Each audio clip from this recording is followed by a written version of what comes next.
Bueno, en el siguiente ejercicio vamos a aplicar el principio de conservación de la cantidad de movimiento cuando dos partículas, una de masa m1 igual a 2 kilogramos, se está moviendo con una velocidad 5i metros sobre segundo. Si consideramos nuestro sistema de referencia X, significa entonces que el movimiento de esta partícula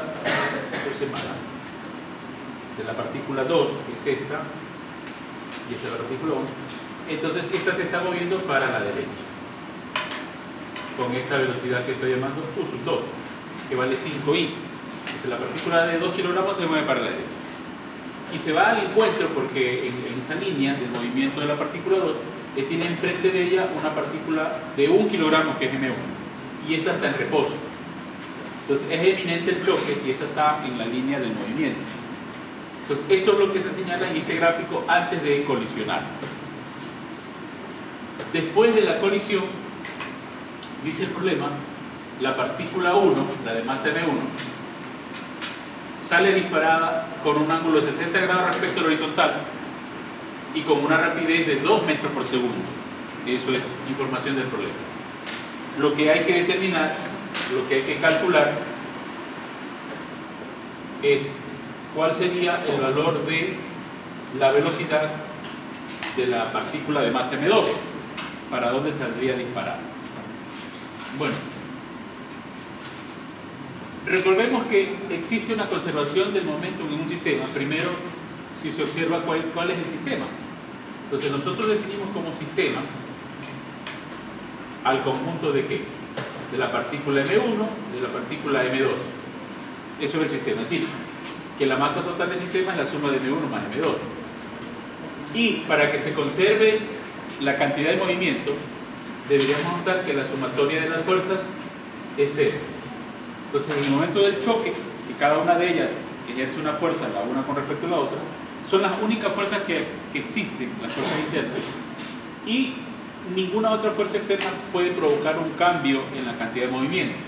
De tal manera que a partir de esto, yo debería concluir que siempre la conservación de la cantidad de movimiento del sistema, antes y después, es la misma cantidad de movimiento. Entonces, al hacer uso de esto, yo voy a calcular cuánto es la cantidad de movimiento del sistema antes de la colisión. Entonces, esto sería igual a la masa 1 por la velocidad 1 más la masa 2 por la velocidad 2. Dado que esto es 0, ¿cierto?, la cantidad de movimiento del sistema antes es exactamente el producto de la masa 2 por U sub 2. Bueno, en términos numéricos puedo decir M2 vale 2 kilogramos, ¿verdad? Y U sub 2 vale 5i.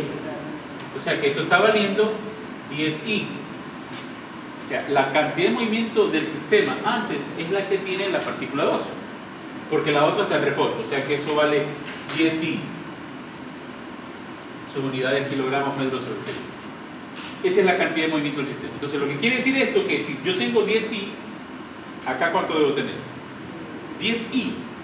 O sea que la cantidad de movimiento después tiene que ser igual a 10i. Exactamente lo mismo. ¿Okay? Bueno, entonces teniendo en cuenta aquello, yo voy a plantear el sistema de ecuaciones de cantidad de movimiento por componente. Diré, la cantidad de movimiento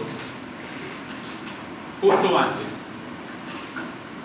en X es la que existe justo después del choque en X. Y analizo la componente en X. Entonces, ¿qué tengo en X? Bueno, exactamente 10i, porque eso es lo que tiene en X, 10i. Y justo después es lo que va a ocurrir acá. Entonces, por un lado, yo tendría que escribir aquí la masa 1 por la velocidad 1, componente X, ¿de acuerdo?, más la masa 2 por la velocidad 2, componente X. Entonces, yo sé que B1 su módulo es 2. Por lo tanto, B1x es este vector, que sería igual entonces a B1 por el coseno de alfa. O sea, en otras palabras, esto es igual a ¿qué? A 2 por el coseno de 60, lo cual es 1. Este es el módulo de Bx, porque el coseno de 60 vale 1/2. Entonces, yo escribo ahí aquí 10i es igual a m1. ¿Cuánto era m1? 1 kilogramo. B1x vale entonces 1, o i, si quiere verlo así, ¿no? Porque esto es el módulo. Como apunta en la dirección positiva de la serie, le ponemos i. Más, ¿cuánto vale m2? 2 kilogramos. B2x. Entonces podemos determinar que B2x vale 10i. Esto que pasa al otro lado restándose con menos i, y eso dividido para 2. O sea que la componente en x vale 9 medios de i. Metros sobre segundo. Ya tengo la componente x. Ahora tengo que encontrar la componente y. ¿De acuerdo? Como yo sé que la cantidad de movimiento en el sistema es justamente ¿qué cosa? 10i. Entonces yo tendría que ver que en el lado de las componentes en y, cuando yo analizo justo antes, debe ser igual a la que existe justo después. Componentes y. Todas las componentes en y. Entonces debe darse el mismo balance. Pero resulta que justo antes en y es 0, porque esta partícula no tiene componente en y. Entonces, esto es 0. Y justo después en y, yo analizo que la cantidad de movimiento en y de la partícula 1 es m1 por su correspondiente velocidad 1 en y. Y la de la partícula 2, m2 por su correspondiente velocidad y. Es decir, de tal manera que yo tendría que conocer cuánto es b1y. Es decir, b1y es este vector. O este, ¿no? Si lo escribo acá. ¿Cuánto vale esa componente? Bueno, esa componente b1y vale b1 por el seno de alfa. O sea que b1 como vale 2 y el seno de 60 grados, yo tendría que b1y vale 2 por raíz de 3 sobre 2. O sea que b1y vale raíz de 3. ¿Qué dirección tiene esto? J. Entonces, esta es la componente en y de la partícula de masa neutral. ¿Okay? Bien, entonces le digo 0 igual m1, que es 1 kilogramo, b1, que es raíz de 3j, más m2, que vale 2, y despejo b sub 2y. Entonces b sub 2y vale menos raíz de 3 sobre 2j. Esa es la otra componente. Entonces yo con esto puedo decir, ya, si conozco b, la velocidad, la suma de las componentes, ¿no? 9 medio raíz de 3 de 2j. Esta es la velocidad con la que saldría la segunda partícula después de chocar. Entonces, yo puedo con seguridad decir, bueno, si esta partícula, me refiero a la partícula 2, venía moviéndose horizontalmente para colisionar con esta que estaba en reposo. Justo después del reposo, del choque, esta 1 sale disparada hacia arriba con un ángulo de 60 grados. Entonces la otra es de esperar, para que se conserve el momentum, ¿no? Para que se cumpla esto, es de esperar que esta otra partícula, ¿cuál? La partícula 2, se mueva en esta dirección, ¿no? La misma que tiene una componente en X y la otra que tiene una componente en Y. X positiva, ¿no? 9 medios de Y. Pero Y negativa. Negativa. En este ejemplo, la partícula tendría esta dirección. Y en componentes rectangulares, el valor total de la velocidad es esto, ¿no? 9 medios Y menos raíz de 3. Ahora, si yo quiero determinar cuánto es el impulso que experimenta la partícula 2, o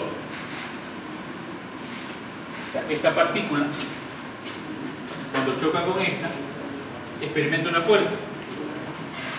¿Qué tendría que hacer para calcular el impulso?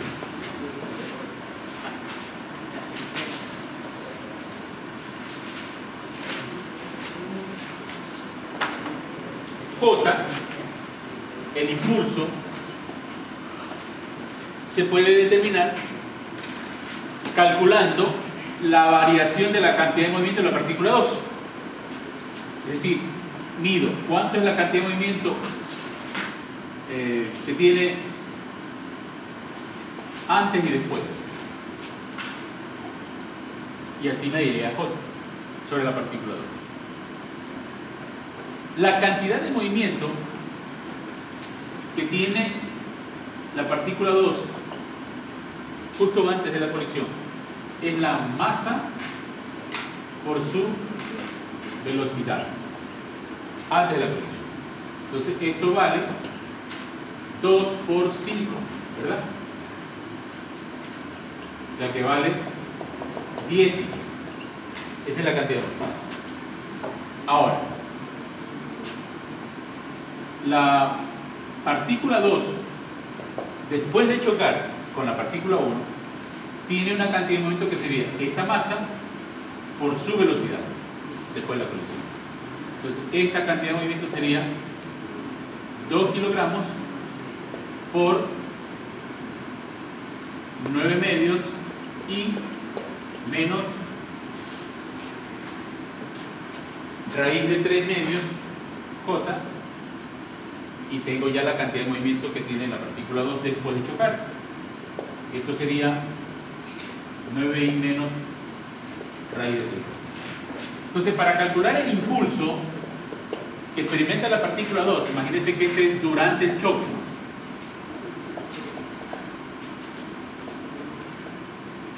Durante el choque. Entonces, durante el choque, esta es la partícula 2 y esta es la fuerza promedio que ejerce la partícula 1 cuando está en contacto, mientras esté en contacto. Entonces, ese impulso, o sea, J, tiene la dirección de S. Entonces, es de esperar que esa J salga negativa. Entonces, veamos. 9i menos raíz de 3j, esto es la cantidad final. Menos la cantidad inicial, que es 10, queda entonces que J es igual a 9 menos 10 menos i. Entonces, efectivamente, esto que es J